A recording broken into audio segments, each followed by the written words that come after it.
Hi, welcome to the award-winning Ed Brown Show. I know some of you are thinking, say, this guy's always introduced the award-winning. Well, I did it again, 2014. My show was one of the best series that they had in 2014. I'm so proud of all of you out there. I wouldn't have been able to do it.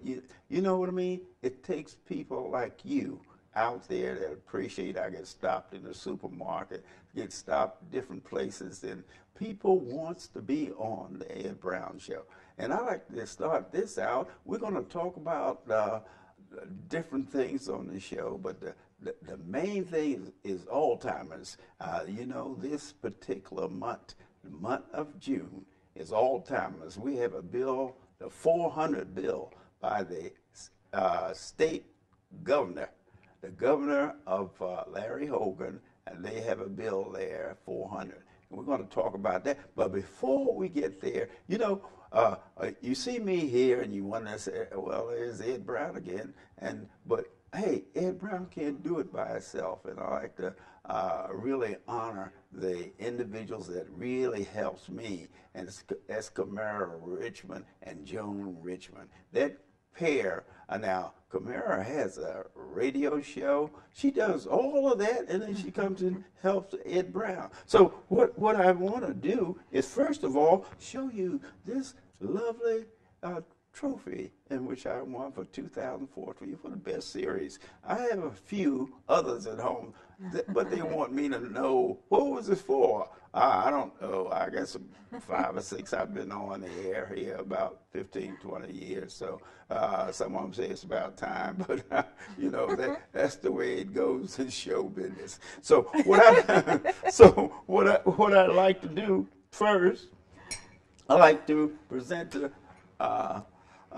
Camara. Now, Camara, she is an outstanding young lady. She has worked all this year, 2014. I mean, bringing outstanding guests to the Ed Browns. That's why I've won, you know what I mean?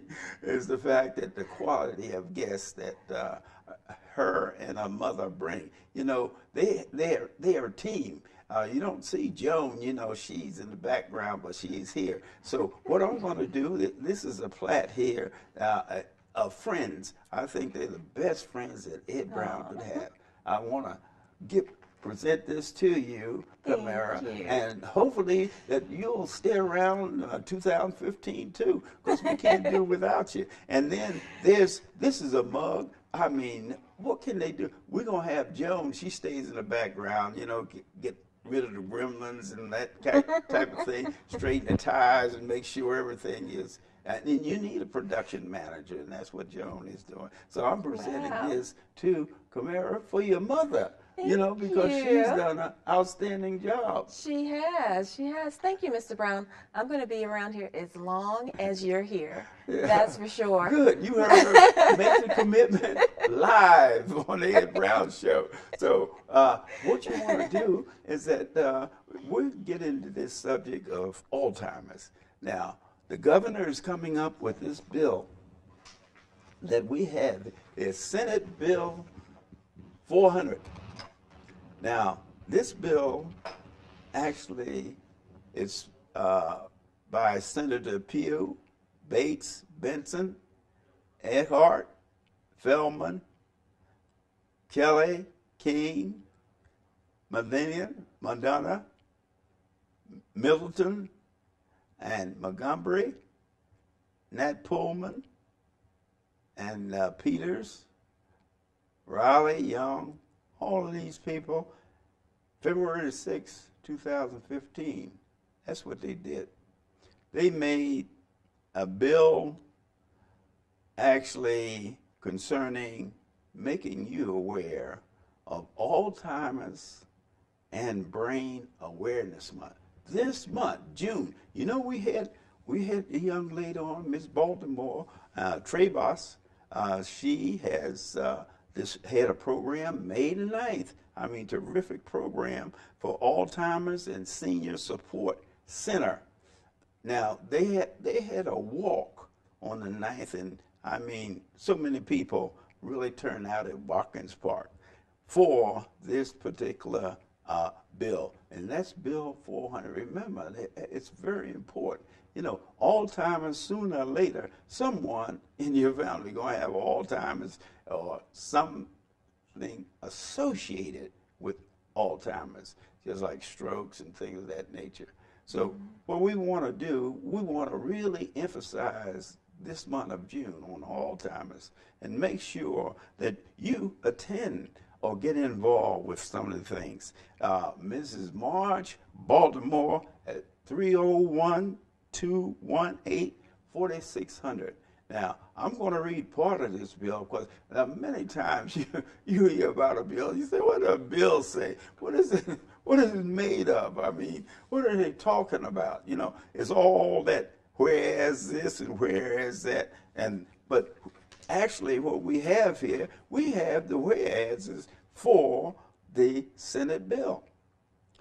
Where the first whereas, Alzheimer's disease is the 6th leading cause of death in the United States. Wow. The 9th leading cause of death in Maryland. Hear what I'm saying? And is the only cause of death in the top 10 that has no cure, no treatment.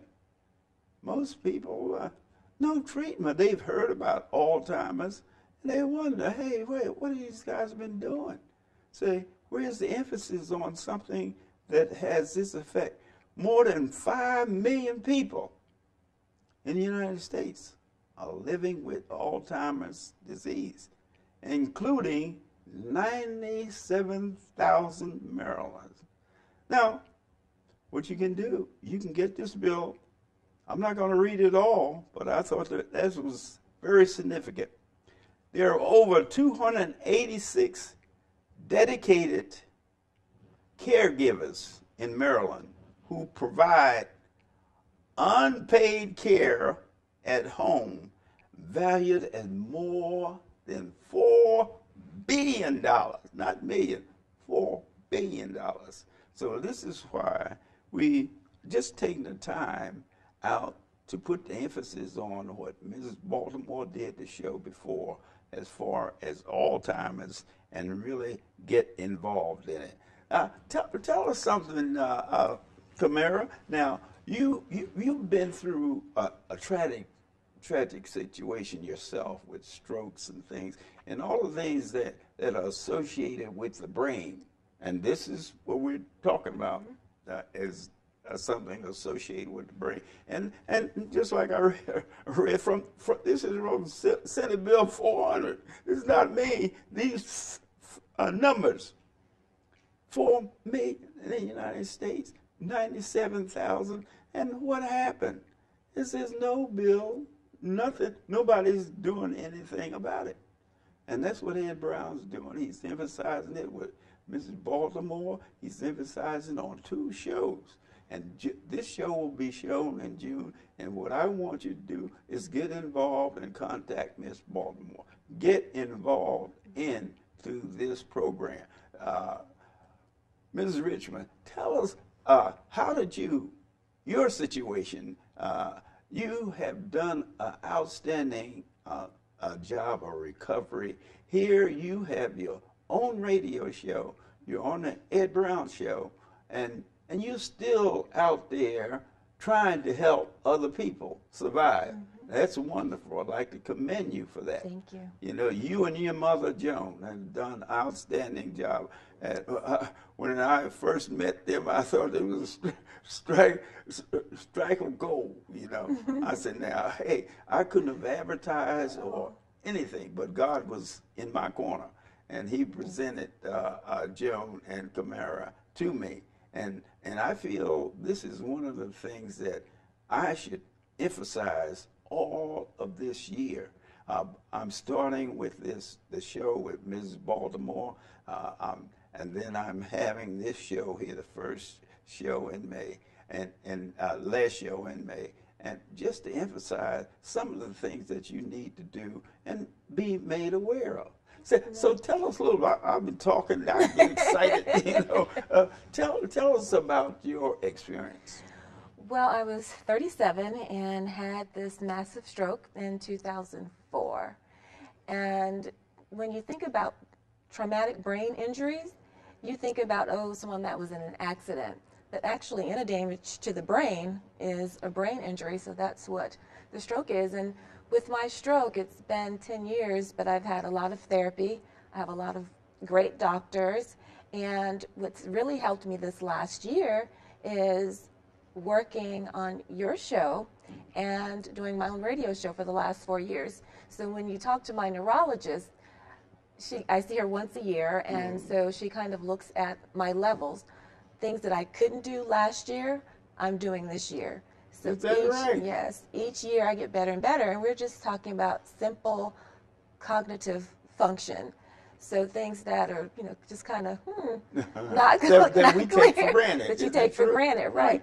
So I have to think a little bit harder, try to remember, a little bit harder to kind of get myself through the day. So thank you, because you have been an integral part of my recovery. And once you have a brain injury, it's interesting because I see the scans of what my brain looked like or what my eyes looked like before, and every year it gets smaller and smaller and smaller. So it is a process. You actually keeping count. You're tracking. Yes, yes. So I have to track every year. So I have a neurologist, and I have it's just more than like just my eye doctor and my pulmonologist. It's like I have a whole team. That you have a team. Right, I call all my doctors my team to get me through different stages. And that's the big plug on healthcare and having someone in your corner. So you have to have great healthcare to go through this process. Say that real loud. A lot of people don't understand. You have to have good health care to go through a process like this. One, it's expensive. Two, there is no end game. At this point, of course, you just do what you can, and you just, you get better over time. Every day is, a day that you've really worked hard and something you're being rewarded for something. But also you need a caregiver. You need someone in your corner. A caregiver. Okay. Yes. That's very important. Yes. Someone that's dedicated to your recovery. Right, and that's my mother. That's Joan. So that's right. Joan. Right. And so you have to have someone there that's going to be there with the doctor's appointments or when you're in the hospital and, they're trying to explain something to you. And, of course, I'm not getting it. I'm not understanding. Okay, like what does that mean? So you need someone there to help help with your medications. And sometimes, in the beginning, you have to have physical help as well as... Well, do you participate in the physical exercise program? Well, a lot of my therapy was in physical exercise. Yeah. Because for me, I had to learn how to, walk and talk and read and write. I've had all these challenges that I've had to overcome. Right. And so it's a process. And so like I say, I just get better every day. But when you talk about something like Alzheimer's, it's really kind of relative to that because it's similar because it is. It's dealing with the brain. Dealing with your brain and your memory. And your memory. And so I have both short-term and long-term memory. That was affected. Yeah. Right? So some things I can remember clearly. Sometimes I may not remember what happened a minute before. A minute before, right. But so working with your cognitive function, it's really, really something that you need someone to help you with. And really, you developing your own radio show. Tell us a little bit, how did you feel that would be a positive thing? Well, I had a friend, her name is Ananda Leak, and you actually had Ananda and her father, John, on the show. And she is heavy into social media. So we were talking one day, and I said, how does social media work? And so a lot of people don't know. I didn't know. And so she put together this whole program for me to follow for a whole year on how to do my radio show because my major was radio, television, and film. And so she just laid it out I had a monthly plan, a weekly plan, and that's how it started. And she came up with the name, The Stroke Diva Fabulous Show, because I had the stroke, and I was, fabulous before. Yeah, you have to tell us about that too. So, she said it fit that I could still do that. And that was associated with your major because you were a model. Tell us a little bit about that. See, prior to that, your career. Well, age of 16, I was in a modeling school and actually finishing and all that kind of good stuff for young girls to know and do. And after that, I did just some local modeling, but I ended up doing a lot of teaching for a different agency. So that was there, and radio, television, film was there, but I went into a whole different direction. But now I'm back. with the media, but all over associated with the media. Right. So the radio and the television, that's fall right in with your therapy. Yes, and because working with your show. Yeah, because, well, that's what we try to do here at the Ed Brown Show, is get young people like you involved into the system, because the media is one of the best prizes that a person can have, because that means you go out and you analyze things for yourself. Most people say, well, how do you know that? You say, I read it in the paper. But many of us know here recently in the report of a lot of incidents that occurred. It's according to the reporter. In fact, one of the big-time reporters lost his job because he emphasized that he was shot at. His helicopter was shot at while he was over in the war zone, and that wasn't true, But that's a good example of the media works, the different things that have occurred recently as far as the riots is concerned. A lot of that people understand that a lot of that depends. A reporter may be out there trying to give the truth, but what you have to realize that everything that a reporter turns in, he has someone to analyze it, and if it doesn't fit the norm of the position of the station or whatever, then they don't print it. They'll tell you, hey, go out and give me a 300-word story, and you get the 300-word story, and you feel dynamic, you out there working hard. And managing editor, he gets a hold of your story, he looks at it, and he says, oh, wow, we can't say that, or we can't say that. Then you end up with a 100-word story. Right. But you turn in, a lot of people don't realize those are the inner part. And I know, because I've worked in the radio media, I've had newspapers, Black Voice was named one in Prince George's Press. I've been in television media about 15, 20 years. So those things, people, the field itself is very challenging for everything. And then you are continuing in it with all the problems that you've occurred, which is just, I just marvel at the way that you are functioning, and your guests, that you bring in is just outstanding. Notable Michael and Keatings and a lot of them. They bring positive things too.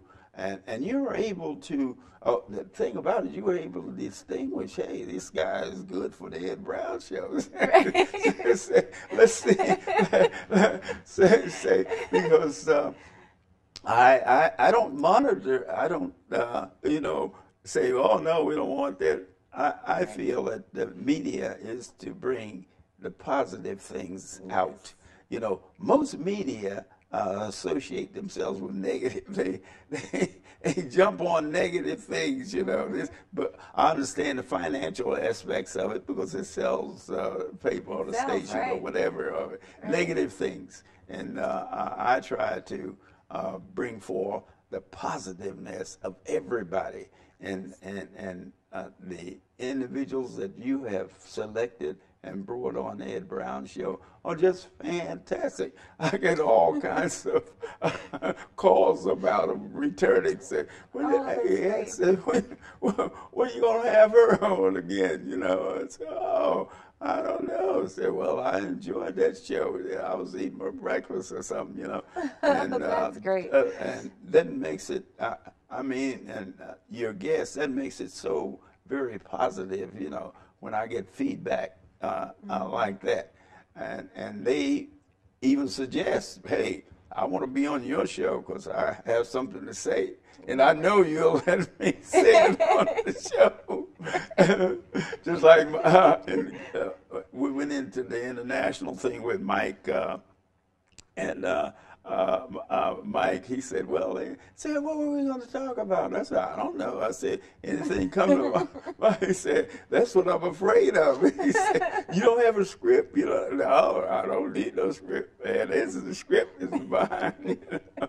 Anything I think of and I look over there, or anything you say. You pick it up. Yeah, anything you say, I'm going to, you know, challenge you. Right. And I make it clear to my guests that I will challenge them. As none of the shows are set up where it's not documented and we don't go through rehearsal. She said, when you see my guest, he's sitting there, and Mike will tell you, you know, he said, what is he going to ask about that? Right. Like, I need to prepare. But he said, it's difficult to prepare for Ed's show because he might ask you anything. Right. And the good thing, too, with my guests, because they all know that I've had the stroke, to me, that's a blessing for people to say, yes, I'm going to be on your show. And then for me to ask them to be on your show, then, yes, I'll be on Mr. Brown's show. So that's been a blessing for me that people are just open and, you know, I tell them what my challenges are and everyone says, it's okay, no problem, I'll do it. And so, what do you suggest? Let's get into some of the actualities. You were saying that you had the experience with Alzheimer's. So tell us a little about that in your family now. Well, my mom and I were talking. My grandmother, she was 102 when she died, and so the last couple of years, and it's interesting because you think, okay, what's going on in that person's mind? You know, we would look outside, and she'd go, "Who's that boy?" And I'm looking, I'm like, "Grandma, what boy?" Well, that boy. Don't you see that boy? So you can tell that things are changing. Things that, you know, she knew, well, she was 102, so she knew a lot, but there were stories that she had told all throughout my life that I knew, and all of a sudden those started changing. Well, actually, senility kicked in. Right. Yes. Right. And as we're talking, and so many things that signs that are there. They are, and as we were talking before we got started, I have an older cousin, and her daughter talked to my mom about something called sunset. I hope I have that right. What you said? Alzheimer's. So she's okay during the day, but in the evening, the Alzheimer's, what she, you know, knows and does and says, her behavior changes in the evening. So that's really interesting. I don't know a lot about that. Well, so it's something I want to look up. And from what I hear from researchers, it varies from person to person. Right. I mean, it's no set way that you can be able to tell, because the individual, they hide different things too. Right. Sometimes, yes. Yeah. See, those are things that we don't understand. We don't know whether they're hallucination or just what it is, or the environment has something to do with it. And the food we eat, I think, has something to do with it. We have all these things that we didn't have before, you know, 10, 20, 30 years ago when it comes to our health, we have now. And so I don't know if that's a direct correlation to Alzheimer's. I cannot say that, but it's definitely something that's affecting us more and more. And I'm really interested to find out more about in the evening how you transition, how your brain transitions from day to evening when you have Alzheimer's. Yeah, well, I just want to say they're doing research there. See, the researchers in Maryland and around the world continue their effort to develop scientific breakthroughs that will one day bring about a world without Alzheimer's. That would See, be wonderful. there is a need to raise awareness above Alzheimer's disease and to honor all the caregivers who support and care for loved ones with Alzheimer's. And money for research. All of this is in the Right. in the Senate Bill 400. So most of you out there, you know, I tell you, get the Maryland Senate Bill 400, and this month we're going to be really chomping down, you know, trying to get people aware of that. According to the National Institute on Aging, Alzheimer's disease indirectly costs business up to $37 billion a year in lost productivity for employees who miss work or leave their jobs to provide care for relatives. So this is the thing that you want to understand. This is something that anyone can get Alzheimer's. You can't say, well, it's not in my family or whatever. It doesn't make it. They have found out it's everywhere. So if you can get really involved in any program that's emphasizing Alzheimer's here in the state of Maryland, all those on YouTube and places like that. Alzheimer's is everywhere, and we seem to not to want to spend any money on research. Right. Being a scientist, I look at things like that, you know, when we spend all of this money on destructive things, you know, like wars, you know, and things like that, and something that's really affecting, if it affects anyone, it's not prejudice, you know. It doesn't care whether it's blue, green, or polka dot, whether you're rich or poor, it's going to happen. So get out there. You know, Ed Brown Show is volunteers. When the last time you volunteered? Hey, why not volunteer to be a caregiver for Alzheimer's? Okay?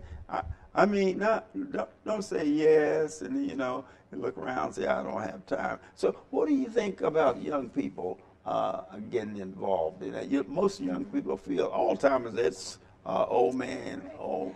And it's not anymore. There are a lot of people that are getting Alzheimer's that are younger. Yeah. So it's just not for for our elders, right? It's not for the elders. And don't Right. forget, this is volunteer. June is a volunteer month for Alzheimer's and research. Don't forget, Yes. Alzheimer's. Do something positive this month for Alzheimer's. This has been Ed Brown. See you next time.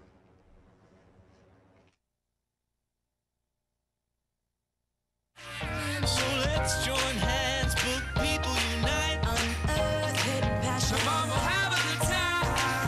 One look can be the first thing helps to change a life. People unite. Read to a child today and spark a lifetime of ambition.